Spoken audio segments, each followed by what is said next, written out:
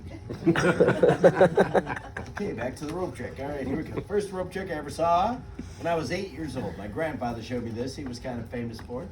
He would put one hand behind his back.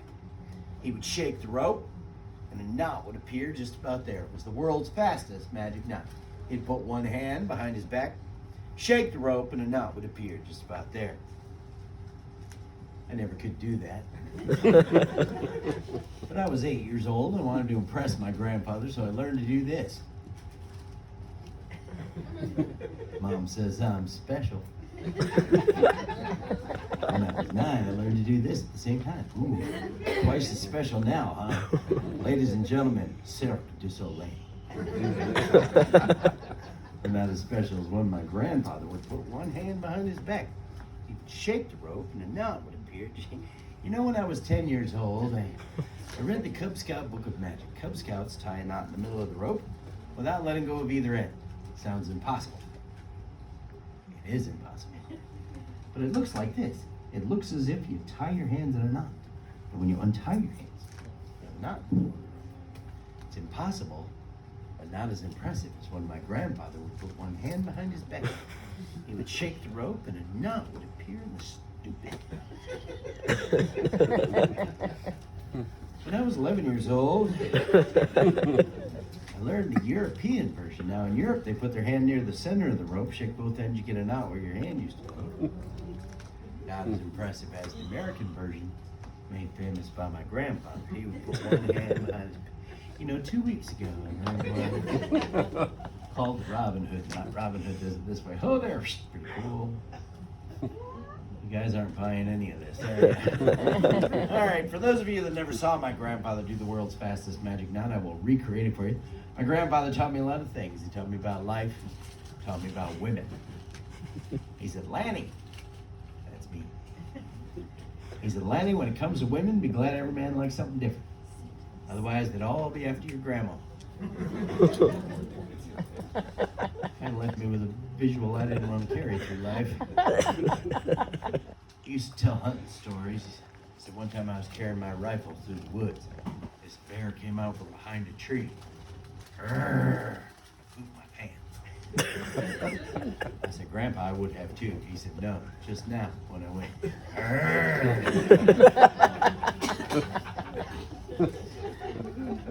Towards the end for my grandfather. The last thing he ever taught me was the secret. The world's fastest magic knot. It looked something like this. Except there'd be a knot right about there. The world's fastest. Uh-oh. Okay, wait. You see what's happening? Doesn't know what it wants to do. All right, here we go. Yeah, see what happened is it tied itself in a knot, and then it untied itself on the way down. A feat so incredible, I'm forced to point it out to myself. World's fastest magic knot. Woo! Now I'll do it again for those of you that forgot to applaud the first time you saw the world's second fastest magic knot. There. Woo! All right, I need another volunteer from the audience. All right, we'll get the film guy over here. Yeah, Steven Spielberg, right here. Give him a round of applause. What's your name? Ty. We're gonna do it. We're gonna do a rope trick with Ty. No, okay. Ty, we're gonna do a card trick. That's the other one. Some of our compulsory things, you know. I'm gonna give you a choice on the card trick. We got a couple of things we could do. You know, sometimes card tricks all kind of seem the same. Pick a card. Show it to people. Put it back. There's your card. Found it. That's the card trick everybody knows. But I got some different ones. I got one that uses a sword. Could be dangerous. I got one that uses a snake. Could be deadly. And I got one that uses a box full of haunted things. Could be spooky. Ooh. And I got one that I read your mind and draw an impression of your deepest thoughts with my artistic ability. Could be avant-garde. Which one would you like? The sword one. The sword. He chose sword. All right, we're gonna get a sword. First, we'll get a deck of cards out. All right, here we go. Aha. That is not a full deck. Now there's gonna be duplicates and all kinds of stuff in here. It doesn't matter. It's not that kind of trick. Here we go. Let's see if we got it right. 10, 20, 30, 40, 51, 2, 52. Well, look at that. Like that. That's evidence of misguided childhood. I can even do it behind the back, down the back, up the back. All right, there we go. Don't tell them. They don't know. Okay, so that is messed up. Okay, we're good. I don't see any duplicates, but there could be. Anyway, I'll ripple through like this. You say stop. That'll be the card we use. If you don't like where I stop, say keep going. Okay. Just realize that you have no idea what I'm doing here. Okay.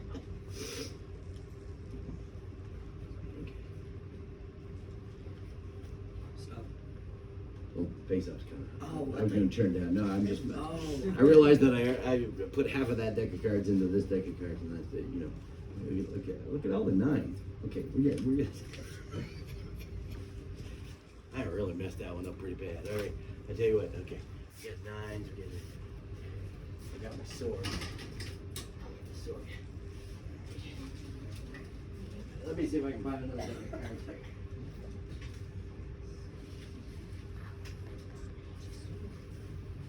No.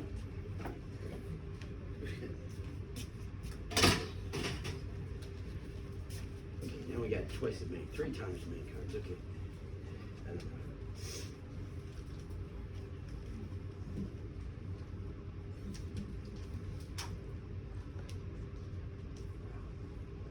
It's really crazy.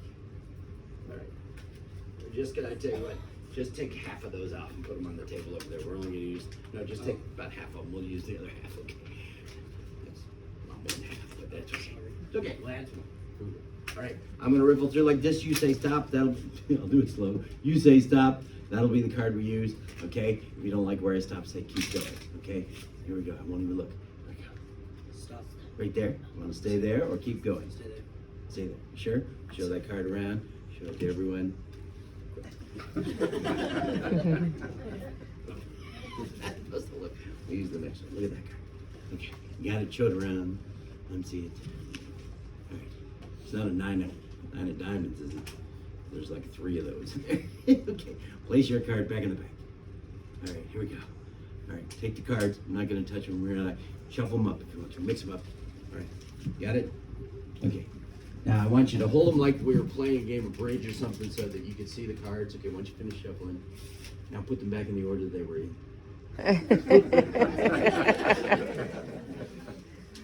Some of the jokes are just for me, you know.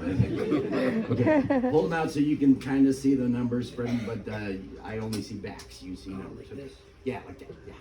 And now, but when you're playing like Texas Hold'em or something, you want to hold them against. Well, hold them. You have them on the cards on the deck. But if you were playing 5-card draw or stud, you'd hold them up against your chest. It's called playing close to the vest. Okay, hold it over your heart. There we go. Because that'll make it easier when I come at you with this. All right, 2.5 feet. Raise your shoulder. Stainless steel. In just a minute, I'm going to come rushing at the cup.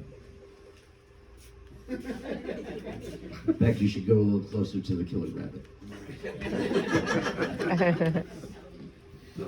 Let's pretend that there's a line down the center of the stage. You stay on your side, I stay on my side. Nobody gets hurt. Okay? All right. In just a minute, I'm going to ask you to throw the cards. When I tell you to, throw the cards at me, not at me. Give me this range. I want you to toss the cards up in the air in my general direction. Okay? I want it to rain cards down on my head. Hopefully, I can catch one card. Hopefully, your card on the tip of this sword. It can happen. I know. They're saying, oh, we've seen those guys. Some of the guys on the posters, Chris Angel, David Blaine, danger magic kind of guys. Make it dangerous. So we're going to use a blindfold. You won't be able to see a thing. Yeah, that's a great blindfold. Nope, can't see nothing. All right, here we go. Gonna have to avoid the hole in the handkerchief. Okay. All right, I'm gonna tie these off. All right, I think we got it. Now, gotta find the tail. See, we put this on there so I don't grab the business end again. All right, here we go. All right. I'm sorry, I forgot your name already. Ty. Ty? That's right, Ty. Okay. Ty, a couple of things to remember. Throw the cards when I tell you to, but do not step forward. Because I'm going to be swinging this around. And I don't want to stick anybody again. All right. Now you guys are listening to everything I have to say. All right. Ooh. Hello, my name is Inigo Montoya. You killed my father. Sorry, Mike. Ty, are you there? Yes, sir. Thanks for saying that out loud. All right, here we go. Are you ready? Yes, sir. Throw the cards. Now? Yeah, well, when I say throw the cards, I mean throw the cards. Okay, try it again. Throw the cards on the count of 3. 1, 2, 3. Throw the cards. Sorry.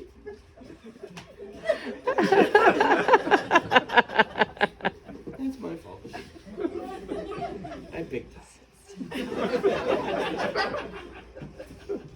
We'll do it again. Let's use the rest of the cards. Hopefully, there's a duplicate of your card. All right. Do you remember what your card was? Yes, sir. Okay. That's why we show it to other people, just in case. Okay, here we go. Now, all right. We're trying to cut down to a pack a day, but I knew this was going to happen. All right. Okay, we're going to do it on the count of 3. Yes, sir. And I'm not going to use the blindfold for obvious reasons. Up in the air, down on the sword. Okay, 1. Are you ready? Yes, sir. 1, 2, 3. Throw the cards. Apparently, I'm the only one impressed by that. Remember what your card was? 6 of hearts. Oh. Give him a big round of applause. I didn't think I was ever going to get there. I'll give you some big money. You get big money. All right. Were you just going to leave this mess up here?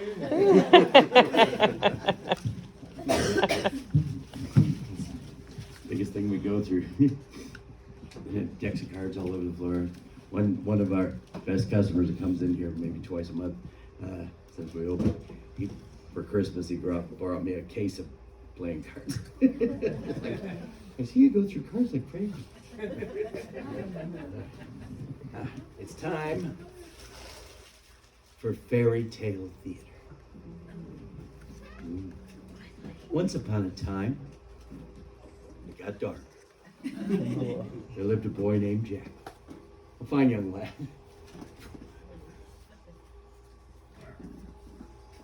Oh, there we go.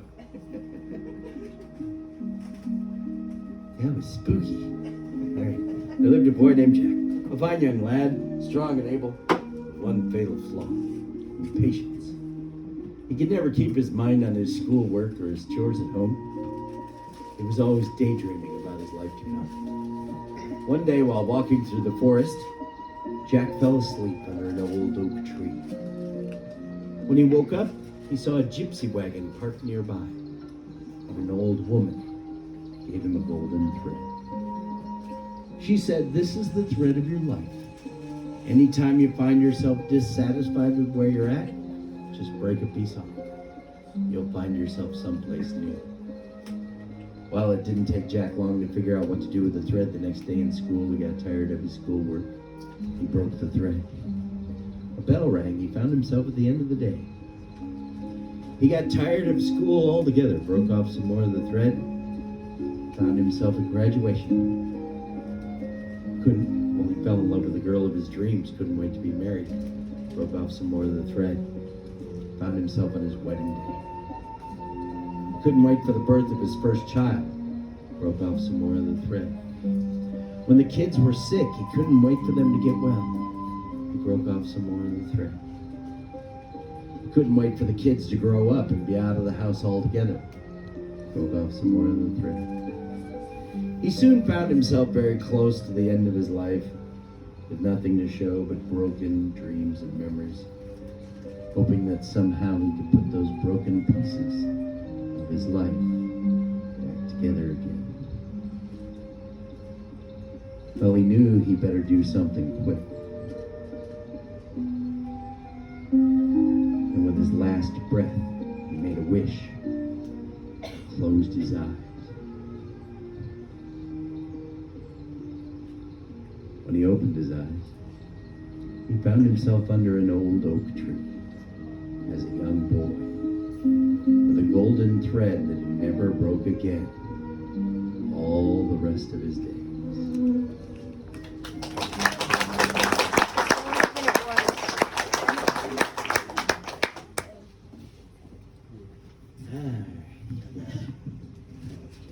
Now some people say, yeah, they say,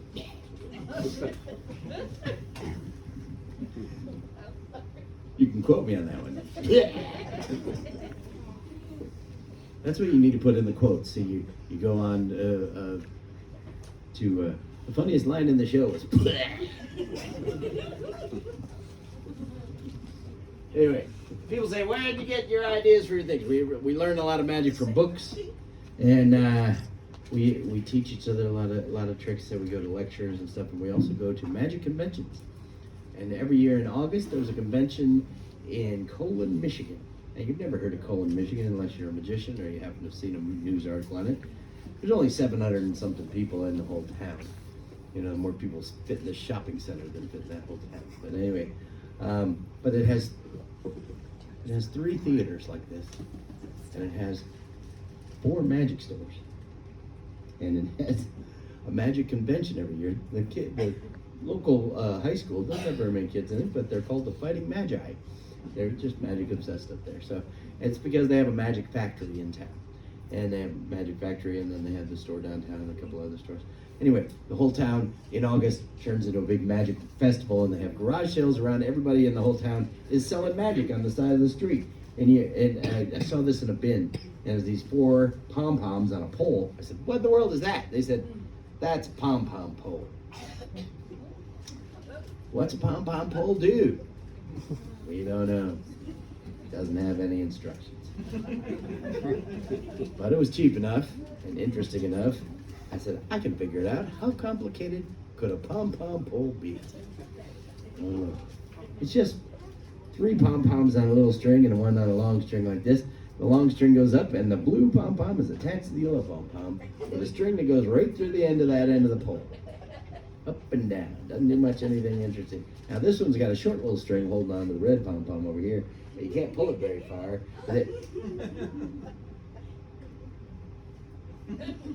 Okay, apparently the red pom-pom and the blue pom-pom are attached together with a string that goes up and across the inside of the pom-pom pole and down to the red pom-pom over there. I thought that the blue one was attached to the red. Yeah, okay, it's attached to the yellow one over there too. Okay, there's a string that goes up, goes over here to the yellow pom-pom. There's one that goes over here to the, and well, for good measure, it might as well be attached to. Yep, it's attached to the green pom-pom too, which is also attached to the red pom-pom, which is attached to the yellow pom-pom, the blue pom-pom, the green pom-pom, the red pom-pom. The yellow pom-pom. That's weird. You can pull them kind of halfway down, and it looks at least symmetrical. You pull them all the way down, then it gets even stranger because the yellow pom-pom is attached to the blue pom-pom, green pom-pom is attached to the red pom-pom. But the whole thing breaks apart. And there's nothing on the inside. Oh, that's crazy. There's nothing in between. See, I had put it down on paper. I thought I knew exactly how to do this because mathematically you'd multiply 4 times 3 times 2 times 1. That's how many strings it would take so that each pom-pom could be attached to each other pom-pom. So that the blue pom-pom could be attached to the yellow pom-pom, and the green pom-pom, the red pom-pom, the yellow pom-pom, the blue pom-pom. Apparently there's not all those strings going through there. So someday I'm going to figure out what this does. I'm going to put it in the show.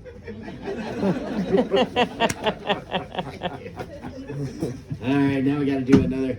I'm going to teach you another magic trick. It's kind of a compulsory thing. It used to be more compulsory than it is nowadays because the very thing that we use in this trick is starting to disappear. It's amazingly hard to find newspapers nowadays. I usually find them on Mondays. I go shopping, whichever place has newspapers still left over from the weekend. There's no newspapers. These, what is this? This is from Galveston. Yeah. That's a Galveston paper. All right, here we go. Got a donut. Cute. Anyway, I'll page through here so you can remember the pictures. Just like most newspapers, you'll see when I page through that it contains absolutely nothing. And that's getting worse as well. All right. And now the illusion, again, now the reason this is called an illusion is because I never really tear the paper at all. Aided by the fact that people think they hear paper being torn. But if you watch my mouth carefully, you can see how the illusion is created. Some people come up after the show and they say, Lanny, that's me. They say, Lanny, I could have swore you tore that paper. Maybe that's because they think they see separate pieces. It's just an illusion. This is the part of the illusion where some magicians will actually tell you some balderdash.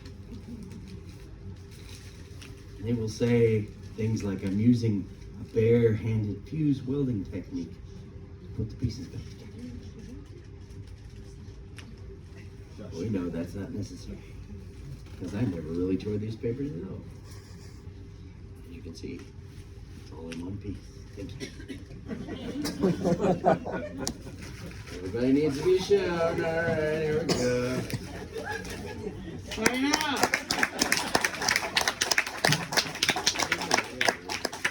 Still nothing inside. All right. Yeah. Well, what a mess. I got more card tricks to do. Anybody want to do a card trick? Come on up. We've been using everybody on the front. How about third row in there? You want to come up? Give a round of applause. Yay! Take your time, hurry up. Just say, excuse me, pardon me, excuse me. That's my favorite thing to do in a completely empty movie theater is as I go by. Excuse me, pardon me, excuse me. 4 rows back, there's 2 guys going, are there really people in those rows? Hey, what's your name? Anthony. Stand on the trapdoor, face the audience. Here we go. How old are you, Anthony?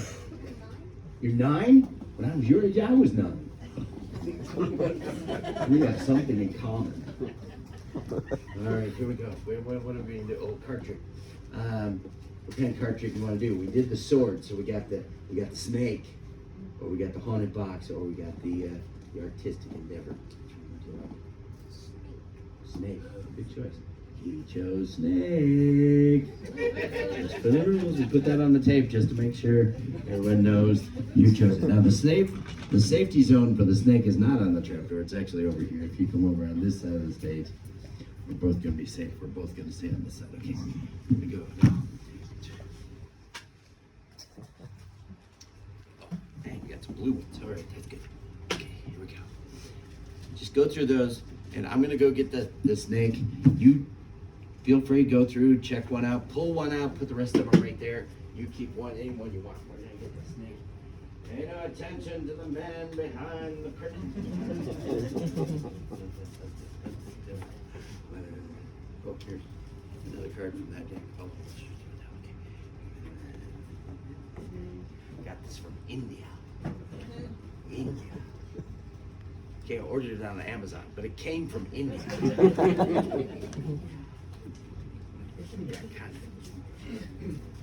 Inside there is a gaboon viper. You ever heard of the gaboon viper? Vipers, well, a gaboon viper is one of the most deadly snakes in the world. It doesn't get the same kind of, it lives in India. It's not one of the, that doesn't get as much press as the cobra, but it sneaks up behind you and it bites your gaboon. You have a gaboon? I don't know. I'm glad it doesn't bite me. All right, here we go. We got a pen. Here's a pen. Yeah. Aha, found one. Okay. Take the pen, write your name on there, and then put your dad's Visa or MasterCard number. You don't know that. I'm just joking. But do write something else besides your name. Put your name and then maybe a smiley face or make up an emoji or something. Put it down. Something big so it takes up a bunch of the card so that they can see it, and it uses up a lot of ink. That's what we want, because we want snake-smelling ink on there. Well, they don't really smell. You know, snakes put their tongue out. That's how they get their senses. I'll take the pen. All right, blow on the ink so it doesn't smear or anything. You get it. Show it to them so they'll recognize the card next time they see it. Place it back in the pack, drop it in. Anytime if it gets to the end, you lose. Okay, good. Okay. Snake's coming out. Okay. Now, we're going to put these over by the snake. We're going to wake him up. You're going to wake him up. I'm not going over there. Well, I got to go over there.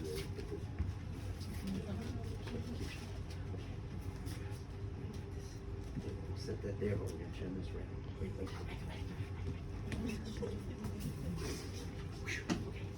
I know I wake him up. Use this. If you've ever seen snake charmers in India, they have these. I don't know what it's called, but it sounds like bagpipes with a head cold. But I'm getting kind of good at it.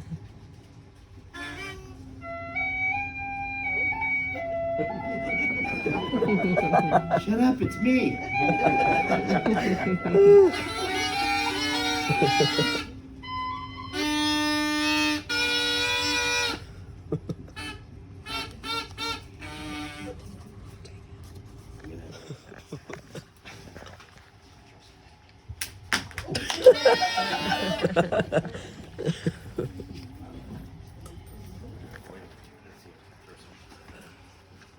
Okay, you're gonna have to go over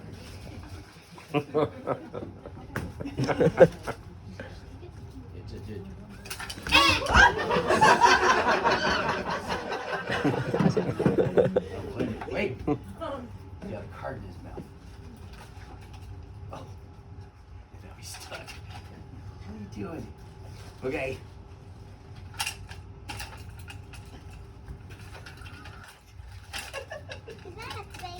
His tongue is caught on the box inside here. Anyway, there's only one card in here. That's your card. That's his card. Give him a big round of applause. And that'll teach you don't have to show your face anymore. All right. Give him a big round of applause. Get big money and you can keep the one with your name on it. Go ahead, give him a round of applause. Give it back to you. There we go. put back. All right, got this. Steve. Just getting worse. Piles of things getting deeper. All right, friends, if I might divert your attention for a moment, I'd like to share the oldest swindle known to man. First performed at the base of the pyramids by Philistine slaves and the watchful eye of the pharaohs, smuggled into this country in the villages of the vessels of the Spanish Main by Portuguese sailors who were summarily executed for revealing this dark and dankest of all secrets. So I'd like to start each performance with a moment of silence for those who gave their lives. Amen. It's called the three-card money or the sidewalk shuffle. You may have seen it in the street corners of New York or in the carnival midways to Midwest. That's where I saw it when I was a kid. A man between two tents said, "Psst, son, come over here." I said, "Psst, okay," and I went over there. He said, "Let's play this game with 3 cards." His cards weren't this big, but I was smaller then. So I remember. Each card had a spot on the face. First card was a red spot. Second card was also a red spot, but the third card was a blue spot. He said, "The blue card's the odd card, money card, you want to follow each side, find a blue card, give you $1. Don't find a blue card, you give me $1. I said, "What?" He said, "We'll make it a little harder to find. We'll place it on the bottom for $1. Where's the blue card?" I said, "The bottom." He said, "No, son, you owe me $1. I said, "Well, that's a trick. You didn't put it on the bottom. It's still the top card." He said, "No, son, you owe me $1. I said, "Well, it's the middle card." He said, "No, son, you owe me $1. I said, "Wait a minute, you took the blue one out." He said, "No, son, you owe me $1. He said, "You have a blue card on the bottom. I know the top one's red." He said, "No, son, you owe me $1. I said, "The middle one's red." He said, "No, son, you owe me $1. I said, "You have more than 3 cards." He said, 1, 2, 3, you owe me $1. I said, $7 I'm out here. What am I going to do? He said, "We'll play one hand, double or nothing. You can win your money back." I said, "I lost 7 times in a row. I'm not going to play double or nothing." He said, "I'll make it easy for you. I'll show you 2 cards, 1 red, 1 blue. All you have to do to win your money back is name the color of the other red card." I said, "Blue." He said, "No, son, you owe me $14.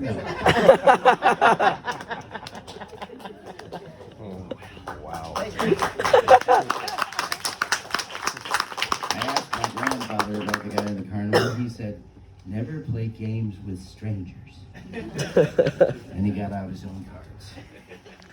Didn't know that about my uncle, but he had his own game. His game was a little different. He'd ask me which card is face up. If I got it wrong, if I got it right, I got $1. I could spend it any way I wanted to. If I got it wrong, I was family. He wouldn't take my money. I just had to go mow his yard. He had the best kept yard in town. I thought it was the 8. He'd show me the 5, and I'd go mow the yard. Next week, I'd come back and say, "You can't fool me with that one, Grandpa. I know it's going to be the 5. He'd show me the ace, and I'd go mow the yard again. This went on for a long time until I got tired of all the blisters from mowing the yard. I said, "I don't want to play your game anymore." He said, "I'll make it easy for you. Which one's face up right now?"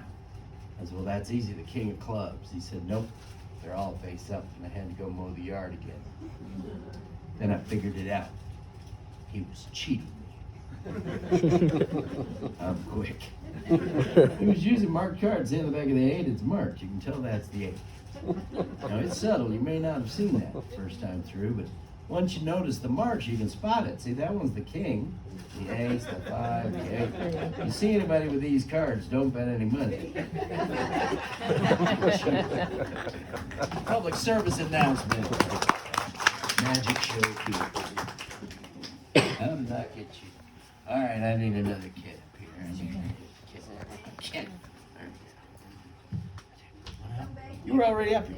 No. No, okay, come on up. Oh, I don't see one back here. Well, we'll do 2 kids tricks. We'll use you, then we'll use somebody else. All right. I really can't see that far unless I go. Ooh. Okay. What is your name, sir? Cooper. Cooper. Is that a real tooth? I don't know. Probably not. Could be. Could be a shark tooth. Could be a toothless shark. Run around going, "Where's my tooth?" What's your name again? Cooper. Cooper. Cooper. See, you can't even say your name without teeth. You go, "Cooper, I'm gonna get you." We'll do a card trick if I can find some decent cards. Right. We got two card tricks left. We're only gonna do one of them. We're gonna either do the haunted box or the art trick. Which one do you want? Haunted box. He chose haunted box. All right, we'll go get the haunted box. Here we go. Stay.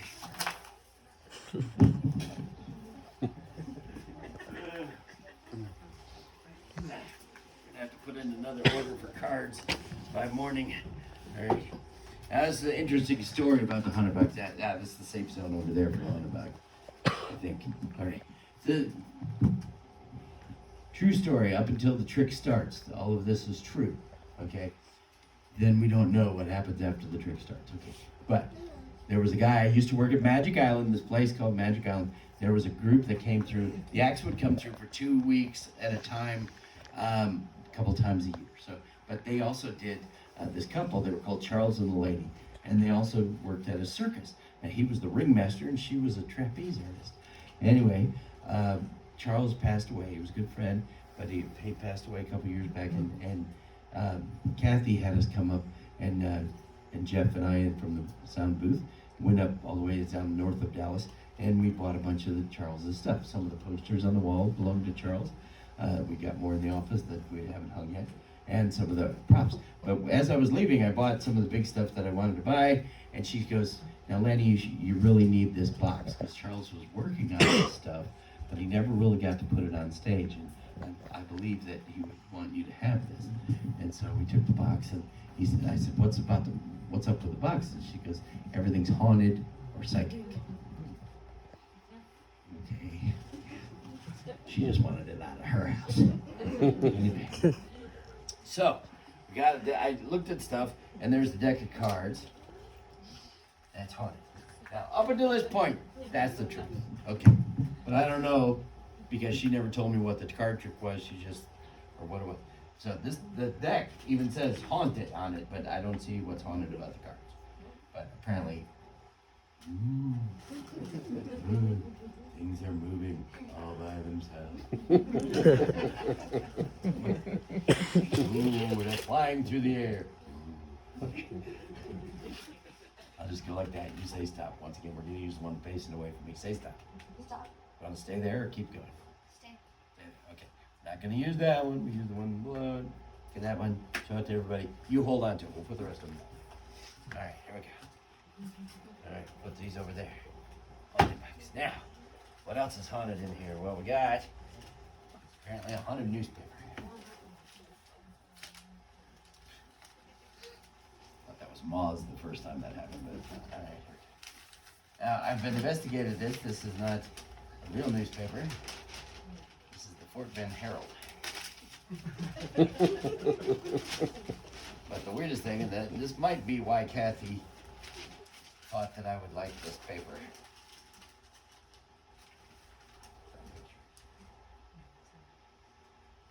It's me.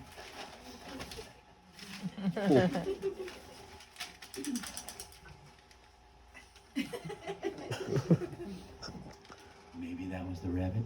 Maybe it wasn't. Maybe it's haunted. Okay. All right. Let's see what else we got. Oh, and the weirdest thing of all that's in this box. Weirdest thing. Charles's teeth. No, not the teeth that were in his head, but his comedy chattering teeth. See, when I was about your age, on the back of the comic books, they always had these ads, and you could send away for stuff like X-ray glasses, and you could see through your hand, or classes on how to be a muscle man so you didn't get picked on, or how to be the life of a party with comedy chattering teeth. And then you would send them your $2.95 and wait for like 3 months. When it came in, you go, "I'm going to be the life of the party." Maybe not. It's just, but he said, Kathy said she thought these were psychic teeth. Think of your card. Oh. Yeah. All right, here we go. Now we got to put all those things together and mix them around.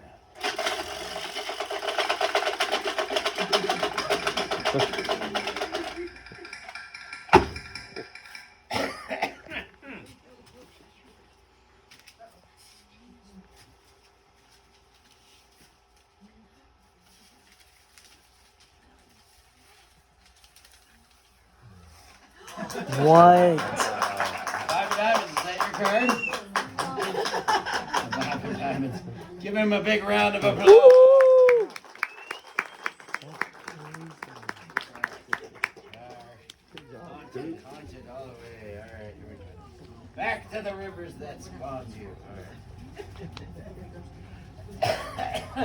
All right, now let's see. We get a good beam on those kids back there. We got kids back there.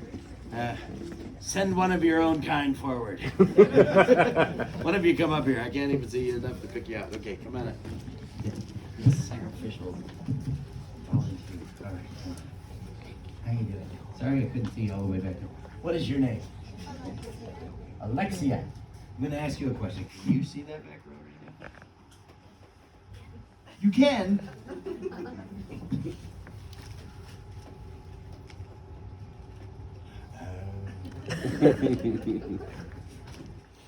Alexia, we're going to get you a bag. We're going to have you hold the bag. How old are you? 9 years old. All right. Ooh, this came from a princess party. We have parties here on Saturday. We're having one tomorrow. We have the birthday party room back there, so the kids come in. They come in, they gather. We give them the snow cones, crank them up on sugar. Then they have they see the magic show. Then they go back there and they eat cake and ice cream or pizza and whatever you bring. And then we come out here and have dance party on the stage. We fun party. This was a princess party. You know what princess that is? Jasmine. That's right. Okay. Here we go. All right. What's inside the bag? Nothing. Hold the handles with both hands. I don't know what that is. Here we go. Now, today we're not going to use the bag as a goodie bag or a present bag. Today it's going to be a bird's nest. What do birds put inside their nest? Sticks. So I need a magical egg. Did anybody bring a Macedonian dodo bird egg today? Anybody Macedonian dodo birds? Macedonian dodo birds are extinct. They've been extinct since 1649 was the last time a human being saw a Macedonian dodo bird egg. I mean Macedonian dodo bird. But they outlawed people from going to the Mauritius Islands, and so for hundreds of years nobody's been there. Now they're flying drones over it, and they think they've seen some dodo birds. So maybe they're not extinct. Maybe we just left them alone long enough. They came back. Anyway, I happen to have the last known Macedonian dodo bird egg. Here it is, Macedonian dodo bird egg. I know it sounds like it's made of wood because it's petrified. You didn't know they laid square eggs? That's the thing with dodo birds. Macedonian dodo birds lived hundreds of years ago in a place called Macedonia. They lived at the top of the highest mountain. They always laid their eggs on the ground. They didn't even build a nest or anything. Every time they laid a round egg, they'd try to kick the rocks around it to keep it from rolling away, but it didn't work. Every time they laid a round egg, it would roll all the way to the bottom of the hill. So they started laying square eggs. Now you know why they're extinct. They called them dodo birds because they let their eggs roll away. And they started laying square eggs. They stopped calling them dodo birds. You know what they call them? Ooh-ah birds. Ooh-ah. Because that's the sound they would make when they laid a square egg. They would go, ooh! Ah. I think I'd make that sound if I laid any egg, wouldn't you? Ooh! I happen to have the last existing Macedonian dodo bird egg carton. Hundreds of years ago, when the kids in Macedonia went to the supermarket with their mom and dad, they would buy their eggs in these cartons. They have space for 2 eggs, but we just have 1 egg left, so we're just going to use one side. We're just going to use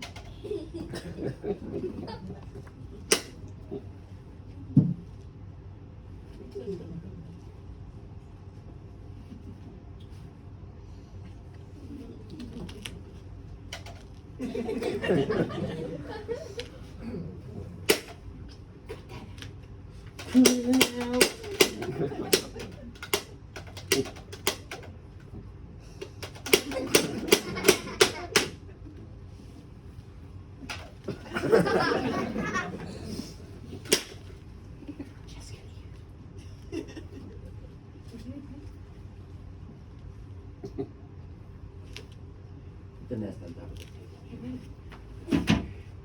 You're going to use this. I got something in here for you. Where'd it go? Great.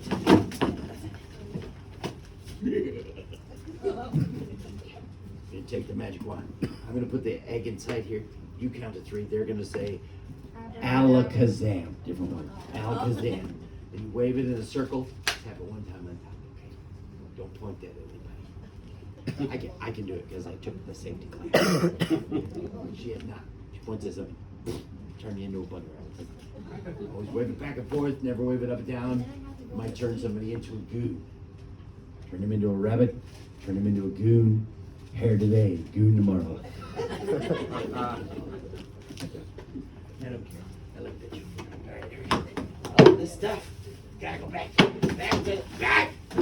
Jeez. Okay, I'm gonna put this in the back. You count to 3. Okay, are you ready? Count to 3. 1, 2, 3. Alakazam. Wave the wand over the watch. Tap it on the top. It's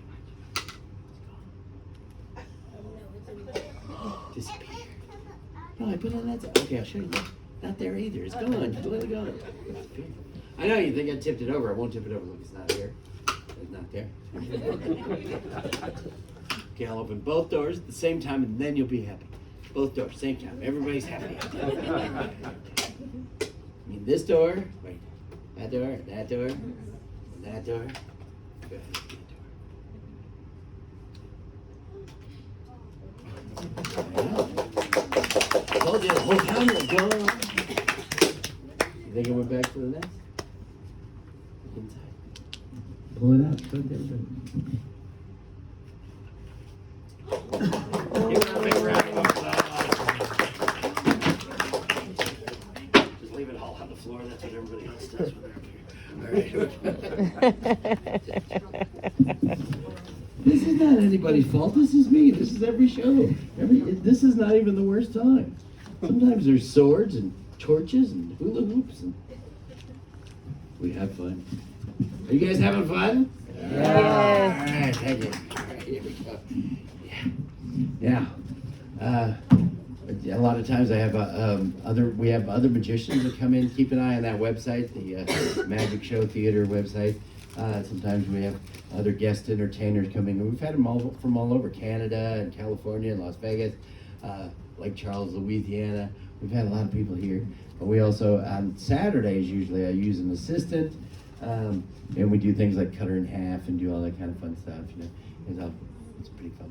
And then usually when I put her in the box and I let people shove swords through her and stuff, then we take a bow at the end and everybody's going, Valerie, Valerie, Valerie. So I run off stage and I grab another trick and I come out and I do an encore. I think I'm going to do that now. The hardest part about this is getting it out onto the stage. I have a safety tray built for this occasion.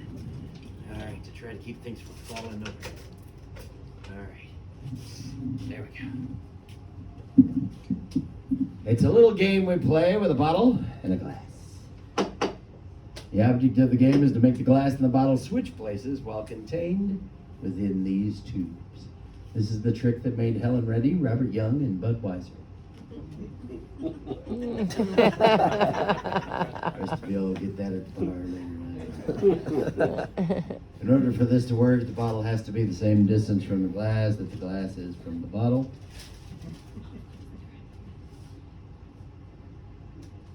Perfect. And now, the illusion begins. We cover up the glass with one tube. We cover up the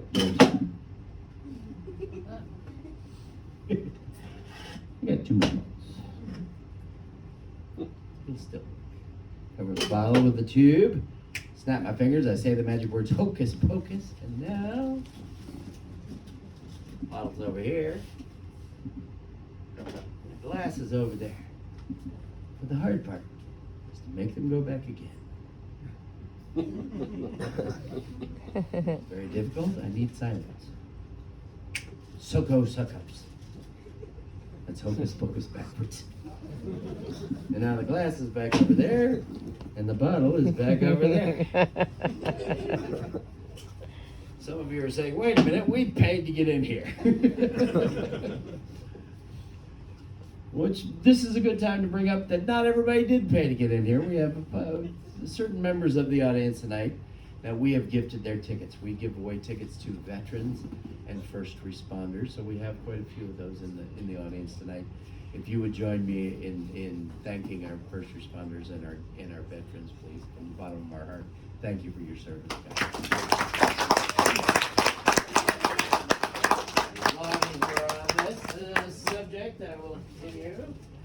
There's these around. Some of you picked them up, some of you didn't. They're it's kind of like a program for tonight, but not really. But it tells you a little bit about the theater. There's our QR code. There's one of these on the door, one back here, but they're in the. Take one of these home with you. You hit the QR code. This takes you right to Google reviews, so you can tell people, "Are you having a good time tonight?" Yes. So if you're having a good time, we're one of the best kept secrets in Houston. We don't want to stay that way. We want everybody to know we're here. So please tell 200 or 300 of your closest friends. And the best way to do that is by giving us a review, either on Google here, or if you're a member of TripAdvisor or Yelp, or the veterans have their own thing, but please do the Google as well.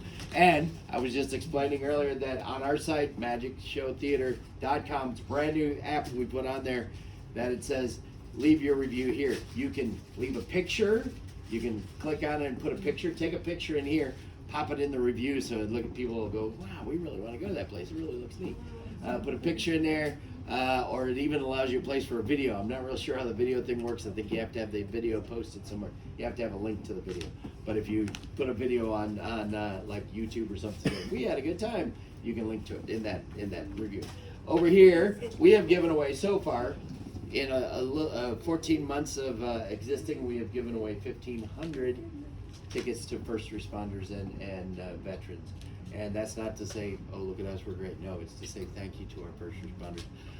And some of the people have said we'd like to help with that effort, so we want to help pay it forward. So we have some of our community champions on this that have donated money or time or something to help the veterans on there. So support those people as well.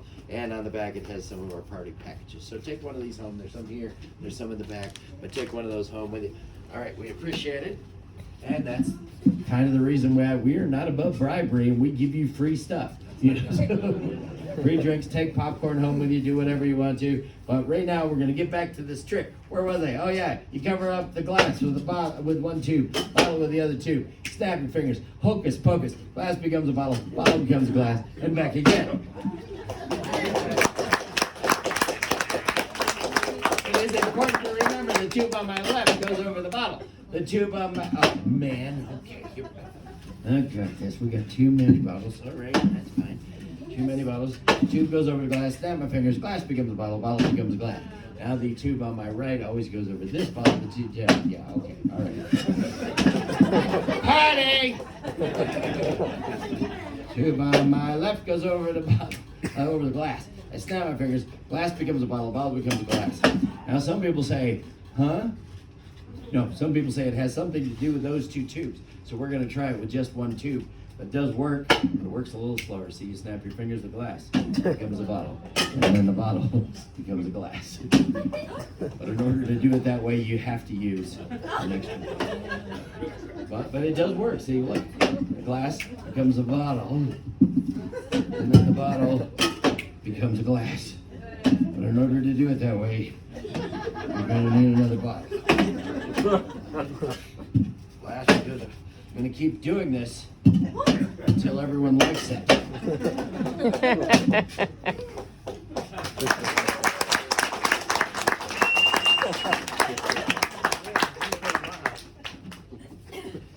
know some people say when the glass becomes a bottle, the bottle becomes a glass.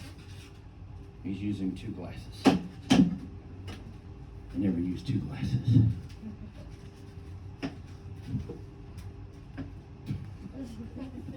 I might use an extra bottle.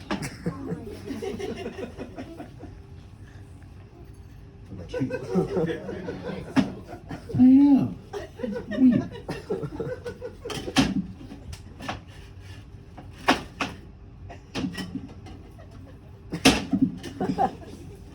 Because you've been a great audience this evening. I haven't been great. Two more bottles. Gotta make room. Gotta make room for this. My favorite part of the show, where I get to toast you and say thank you for coming out. Good morning. We're gonna take these backstage for later. Most dangerous part of the act right there, the last 15 inches. Stay.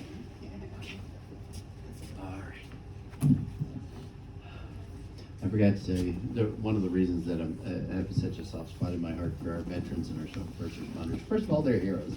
But second of all, my father was an entertainer for most of his life, but the first part of his life, he was a Marine. He was in the Korean War era, and he joined the Marines right out of high school, and was on the ships heading towards Korea. And there was a whole convoy of ships, and they got the word that there was a riot in Japan, and they would like 2 of those ships to go to Japan. And so he diverted, and he wrote letters home saying, I didn't get to see any action. I don't know what's going on. And my mom was like, yeah, that's because God heard my prayers. And and you hear all that stuff about the Camp Lejeune and all that stuff. They're going through a whole great big thing nowadays. But they were stationed in Camp Lejeune. But he taught me about that, to have pride in your country, believe, pride in your flag, and that there are people in this country that stood in the gap when the others couldn't do it for themselves. So I do thank the military and the first responders, especially after 9/11. Once again, God bless you people. Thank you very much. I'm going to bring the bunny rabbit down, but before you move, I'm going to go turn on the lights. When the lights come up, then feel free to move about the cabin. All right, the captain is going to pressurize. And here we go. Oh, thank you. Now, stick around, take as many pictures as you want, eat some popcorn, have some drinks, refreshments, back to Bunny Rabbit, and we'll see you again. We'd like to see you again here. Tell a bunch of your friends that you had a great time. Thank you very much. God bless. That was cool, guys. Bye. I want to come here again.